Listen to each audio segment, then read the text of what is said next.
Hello there, friends. Welcome to the Thrive Forward podcast.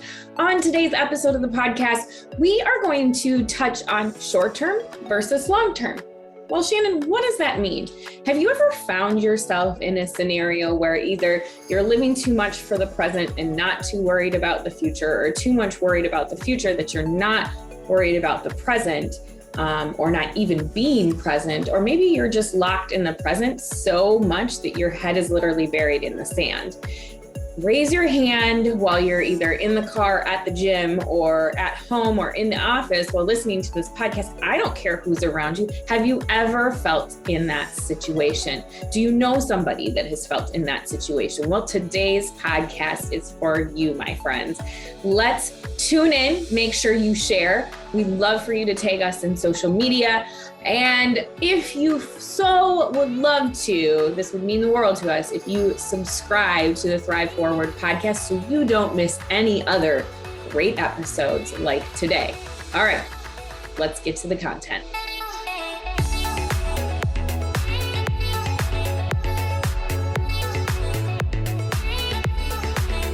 All right, there are three ways that I talked about short-term versus long-term in the intro to this podcast.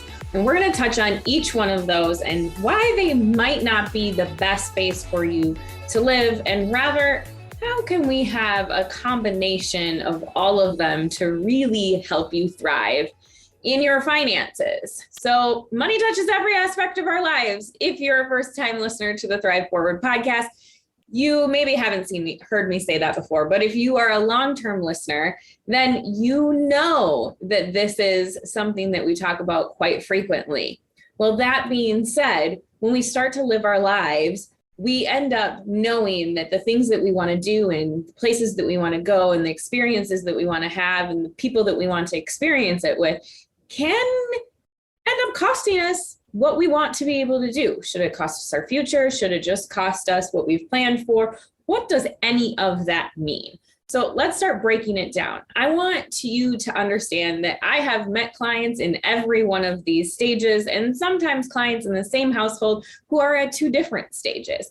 So remember that our stories with money are so personal and that we come from them in different directions. So how do we start negotiating with ourselves, having realistic conversations, and help us to get into a healthy headspace? So I am a firm believer in knowing that we have to enjoy our lives, not necessarily at the expense of other things or the expense of our security. I think a lot of times what I end up seeing with most of my clients is not necessarily security in the aspect of like literally the securities that they buy, but that cushion of knowing that they're going to be okay.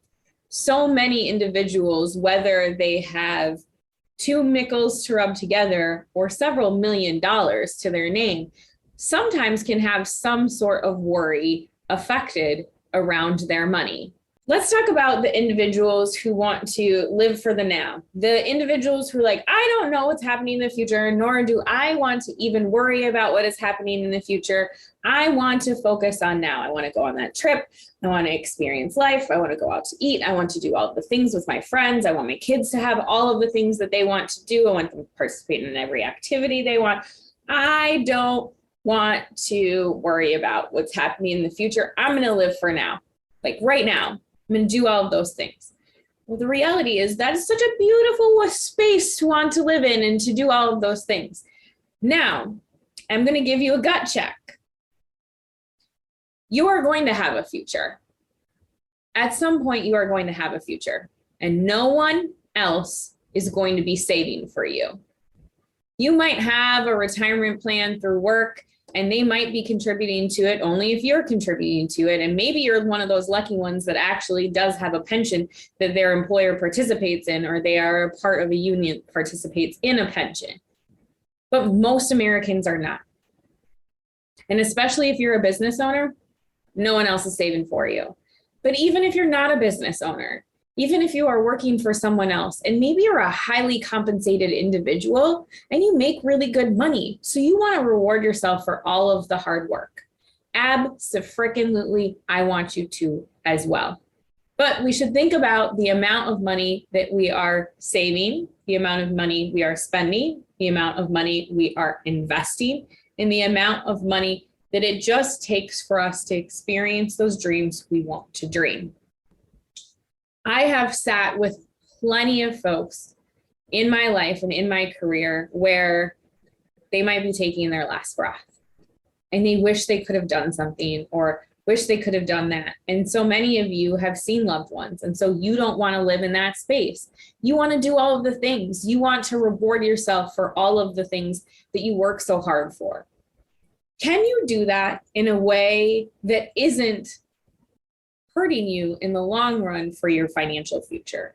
How are you working on being able to establish healthy habits that allow for you to save today, spend, enjoy, and live those experiences while also saving for that future? If we ignore it and we only live in the present of that fast-paced life or that relaxation life or that I don't want to worry, I'm just going to push it off. If the future comes, I'll let the future slap me in the face when it gets here. Look, the future doesn't want to slap you in the face. The future actually would really like it if you came to life prepared a little bit more than that. Unfortunately, we see so many of us Americans who are struggling to live paycheck to paycheck because there is that mentality of, and we're going to talk about this on the next episode this month, keeping up with the Joneses is a real thing. So how do you stop doing that? Well, you can tune into that next episode or you can subscribe to the podcast so you don't miss it. That being said, are you classifying yourself as, I want to live in the now so that I can live up to something somebody else has, or I feel like I'm maybe going to miss something if I don't do it now? What if you saved and you did that in a year?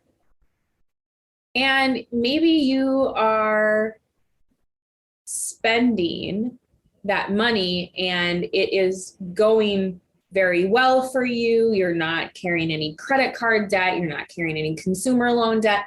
But are you saving anything? And if you're saving things, do you have money set aside if maybe you didn't have that job anymore? Or if you have that, are you investing in anything?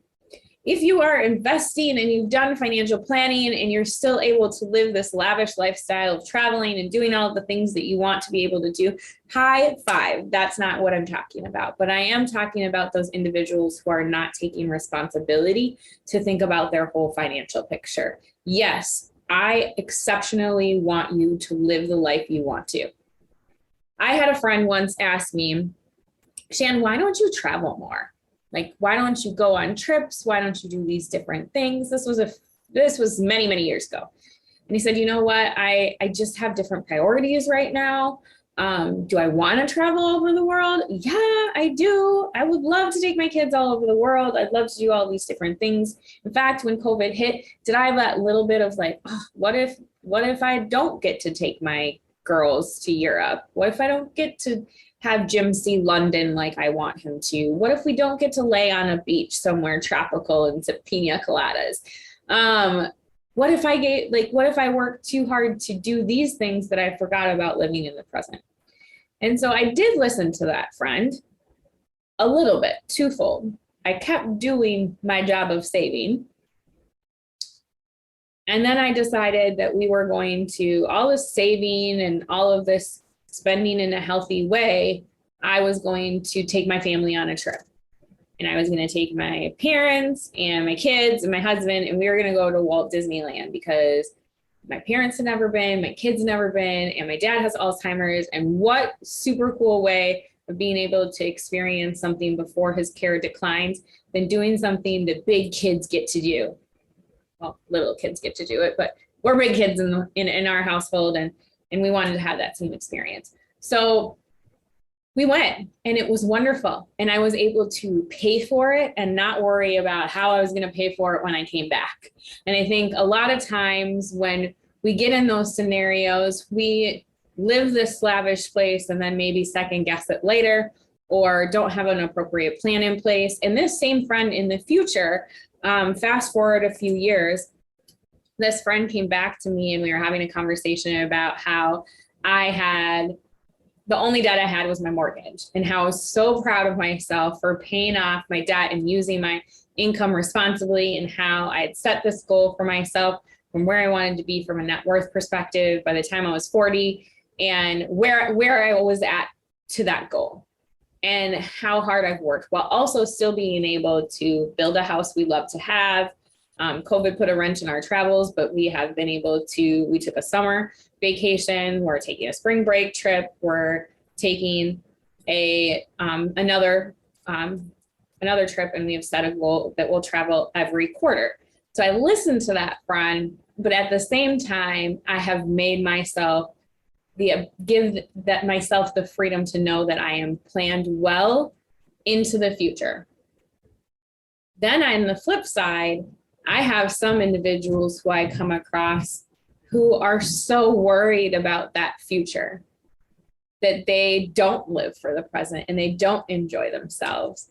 And sometimes we see these differences when it comes to maybe even spaces we are in our lives. Like a lot of that live for now, short-term mentality, I usually see with, my 20 to 40, mid 40s, 50s clients, where it isn't as much about the future as it is for wanting to experience life right now. And as they get closer to that 50 number, the panic sets in a little bit if they haven't planned appropriately. And even if they have planned appropriately, there's something about hitting this major milestone in our lives of retirement and making sure that we are going to have enough.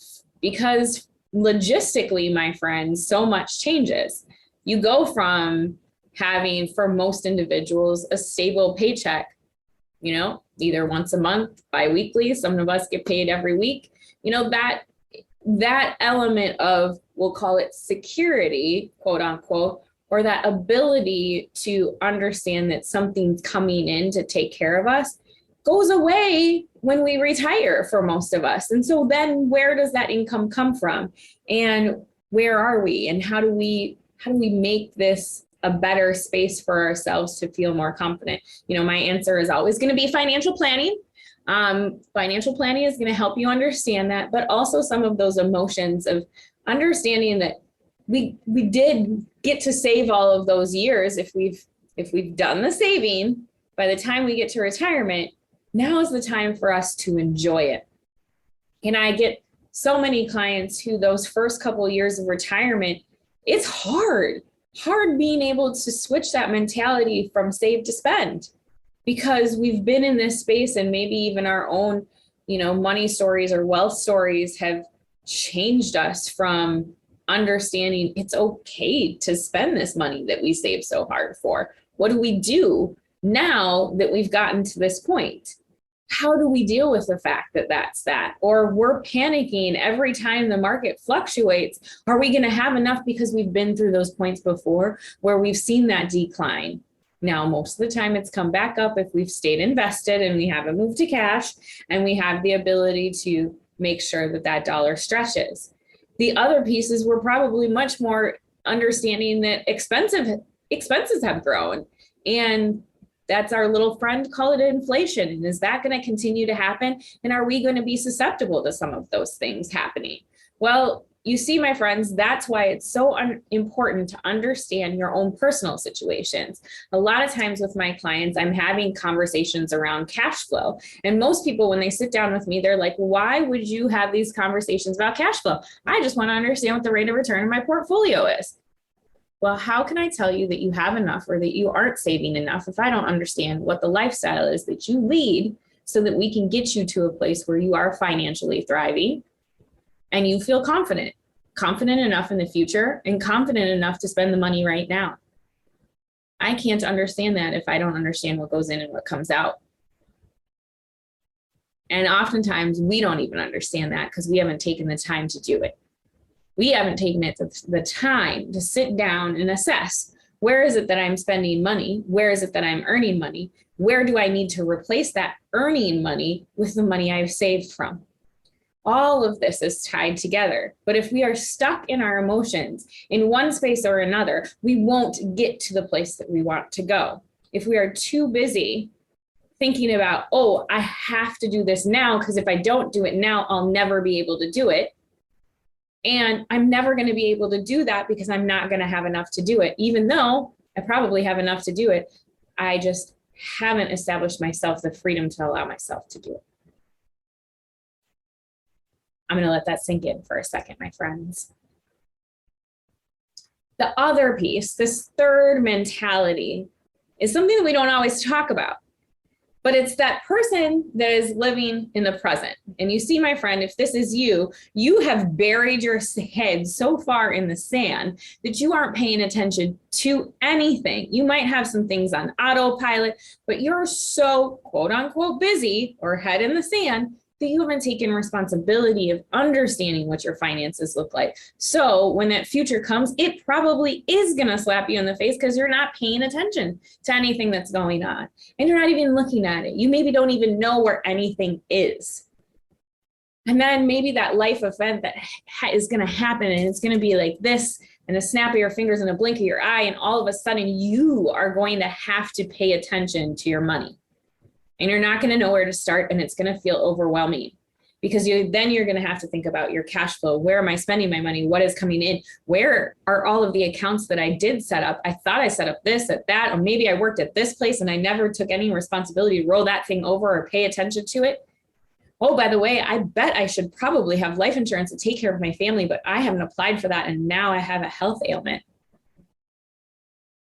Or maybe I never set up the proper legal documents, or man, I need somebody to help me with my taxes, but I haven't thought about any of this because I've put my head down in the sand and I've got busy with life.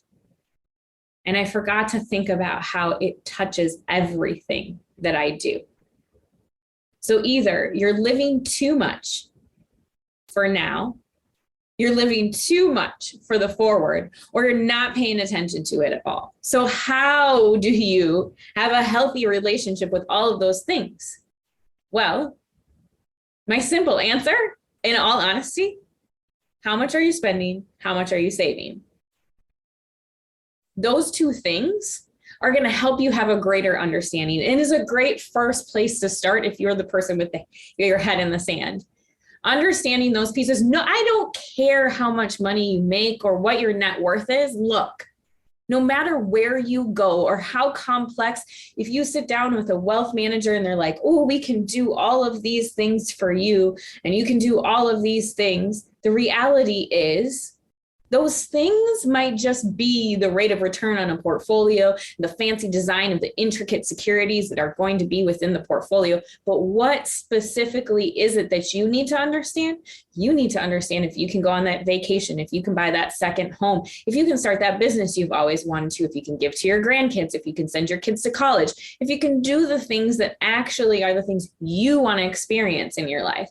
And maybe you have accumulated wealth where you know that those things are possible, but you don't know how they're going to happen. And the reality is it all comes down to what are you spending? What are you saving? What goes in? What comes out? How does your wealth hold a true, solid financial foundation for yourself to live out all of those things? Starting with whether you have 2 nickels or 10 million, let's understand what it is that you want your life to look like. What is that going to operate from a spending perspective? Is it realistic with the money that you bring in? If it's not realistic, how are you going to create a reality? Are you either going to shave back some of the experiences? Are you going to find a second job? Are you going to finally ask for that raise? Are you going to transition jobs? Are you going to start that business? What are the things that you need to do to get to the places that you want to go? And then where are you saving? Are you saving in a savings account? Do you have a retirement plan set up? Do you have an investment account that isn't a retirement account? Do you have any insurance that's protecting you from the elements of something that might happen to you or your family? You see, these are the things that make up your net worth, and having an understanding of what those things are, as well as what are your commitments. Some of you might be more leveraged than you think you might, but you haven't sat down to really understand the game plan. And some of you, as I mentioned earlier, might be more leveraged because that's what people told you you needed to do to get to the place that you wanted to go. And the reality is you don't always have to leverage. In fact, my job would be obsolete if everybody just spent less and saved more. But the reality is not everybody listens to that. And by saving more, I mean also investing, because the reality is what pays you in your savings account is probably pocket lint, and you need to pace with inflation a little bit more than pocket lint. But that being said, if we don't take that responsibility, if we don't look at and give a true evaluation of ourselves, where is it that I'm at? Am I putting my head in the sand? Am I thinking too much about today and not enough about tomorrow? Am I thinking too much about tomorrow and not enough about today? Where is it that you are at, my friend? I ask you to think about that and assess. And if you need a partner to help you along the way, no matter where you are in your wealth journey, we are here to support you at Forethought Planning. You can simply go to forethoughtplanning.com and schedule your wealth assessment. We want to help you get to that place where you feel like you're financially thriving. I say this often though, clients who come to us, it is not just our responsibility, but it is your responsibility as well. We need you to take responsibility in your financial life from day to day. That old saying of you can lead a horse to water, but you cannot make them drink. We can give you the advice. We can help you set up those accounts. But if you aren't doing the things that you need to do to get to the place that you want to go, we can't make magic happen. I don't have a crystal 8 ball or a crystal ball. I don't have a magic 8 ball. I don't have a rabbit's foot. I really want to make a reference to a 90s hip hop song, but I won't. I'm a little bit shorter. You can sing it along, my friends, if you know what I'm talking about. I wish I was a little bit taller. I wish it was a baller. Never mind. Okay. Anyway, I digress. This was inspirational until it went to the 90s hip hop reference. Okay. That being said, maybe you wish you were a little bit taller and wish you were a baller. Well, that being said, take the opportunity to sit back and assess where it is that you're at. Do you need to understand maybe you're spending too much over here? Maybe you're trying to look too much like a baller, but you aren't really in that status. Maybe you need to save more. Maybe you need to spend more and have more fun and be in a scenario where you really do appreciate your life because you worked so hard for it. Wherever you are, we would love to partner with you. And if you're not with us, and you're with somebody you trust, make sure that those individuals are assessing where you're at, where you want to go, and how you're going to get to that place. Because as I always say, you are worthy of wealth.